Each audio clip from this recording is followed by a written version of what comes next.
سدرۃ المنتہا کا ذکر واقعہ معراج کے اندر ہوا ہے۔ سدرہ عربی زبان میں بیری کے درخت کو کہتے ہیں، لیکن مفسرین نے لکھا ہے کہ سدرۃ المنتہا کے درخت کو دنیا کی بیریوں پر قیاس نہیں کیا جا سکتا۔ اللہ ہی جانتا ہے کہ وہ کس طرح کی بیری ہوگی۔ اور منتہا کے معنی انتہا یا آخری حد ہے، یعنی یہ وہ مقام ہے جہاں سے آگے مخلوق کو جانے کی اجازت نہیں۔ سدرۃ المنتہا پر ہر عالم کا علم ختم ہو جاتا ہے، اور اس کے آگے جو کچھ بھی ہے وہ اللہ کے علاوہ کوئی نہیں جانتا۔ رسول اللہ صلی اللہ علیہ وسلم کے علاوہ کوئی بھی اس مقام کے آگے نہیں گیا۔ روایتوں سے پتہ چلتا ہے کہ سدرۃ المنتہا کے درخت کی جڑ چھٹے آسمان میں اور پھیلاؤ ساتویں آسمان میں ہے۔ معراج کی رات میں جب نبی کریم محمد صلی اللہ علیہ وسلم کو حضرت جبرائیل آسمان پر لے گئے اور اللہ کے حکم سے ایک کے بعد دوسرے آسمان کی سیر کرتے ہوئے جب آپ صلی اللہ علیہ وسلم ساتویں آسمان میں داخل ہونے لگے تو سدرۃ المنتہا کا مقام آیا۔ وہاں ایک عظیم درخت موجود تھا جس کے پھل مقام ہجر کے مٹکے جیسے تھے اور پتے ہاتھی کے کانوں کی طرح تھے۔ ہجر دراصل قوم عاد کی مملکت کا دارالسلطنت تھا، جہاں کے پتھروں اور پکی ہوئی مٹی کی مصنوعات بہت مشہور تھیں۔ 17ویں صدی میں شام، لبنان اور روم کے علاقوں میں سدرہ نامی ایک درخت پایا جاتا تھا۔ دنیا کی بدلتی آب و ہوا اور کلائمیٹ چینجنگ کی وجہ سے سال 1937 میں اس درخت کی نسل ہی ختم ہو گئی۔ مورخین اور ماہر نباتیات نے اس درخت کی اونچائی 150 فٹ اور گولائی 40 فٹ لکھی ہے۔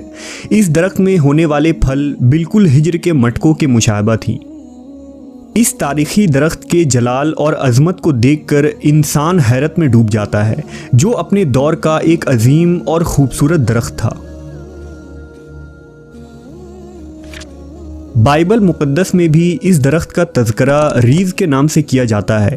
حضرت سلیمان، حضرت موسیٰ اور عیسیٰ علیہ السلام کے ارشادات میں بھی بڑے ادب کے ساتھ اس درخت کا نام ملتا ہے، جس میں اس کی عظمت بیان کی گئی ہے۔ زبور میں اس درخت کو دا ٹری آف لارڈ یعنی خداوند خدا کا درخت کہا گیا ہے۔ حضرت داؤد اور سلیمان علیہ السلام نے اپنی عبادت گاہیں اور محلات اسی درخت کی لکڑیوں سے بنوائے تھے۔ سدرہ کی لکڑیوں میں اتنی خوشبو اور چمک ہوتی تھی کہ اس سے بنی عبادت گاہیں نہایت ہی معطر اور صاف ستھری رہتی تھی، اور تقریباً 400 سال تک ان پر موسم کا کوئی اثر نہ ہوتا تھا۔ شام و لبنان اور یونان کے علاوہ سدرہ کا یہ درخت ہندوستان کے ہمالیہ سلسلوں میں بھی پایا جاتا تھا، جسے دیودار کہا جاتا تھا۔ اس درخت کو ہندوستان میں دیوتا کا درخت مانا جاتا ہے، اس لیے اس کا نام دیودار ہے۔ جبکہ عرب میں سدرہ کے اس درخت کو عذر کہا جاتا تھا، جسے شجرۃ اللہ کے نام سے یاد کیا جاتا ہے۔ یہ تینوں نسل کی درخت دراصل ایک ہی خاندان سے تعلق رکھتی تھی، اور اسی خاندان میں بیری کا درخت شامل ہے۔ اس لیے اسلام سے قبل عربی کتابوں میں بیری کے درخت کو سدرہ ہی کہا گیا ہے۔ مختصر یہ کہ سدرہ قدیم دور کا ایک اہم اور نایاب درخت تھا، اس لیے قرآن و حدیث میں سدرۃ المنتہا کو دنیا کے اس بیری کے درخت سے تشبیہ دی گئی ہے۔ لیکن سدرۃ المنتہا جو ساتویں آسمان پر موجود ہے، ان دنیاوی بیریوں کے درخت کے جیسا بالکل نہیں۔ حضرت عبداللہ ابن مسعود رضی اللہ تعالیٰ عنہ نے فرمایا کہ سدرۃ المنتہا چھٹے آسمان پر ہے۔ زمین سے اوپر جانے والی چیزیں سدرہ پر آ کر رک جاتی ہیں، پھر انہیں فرشتوں کے ذریعہ وصول کیا جاتا ہے، اور اس طرح اوپر سے نیچے آنے والی چیزیں اس تک آ کر رک جاتی ہیں، پھر انہیں نیچے سے موصول کیا جاتا ہے۔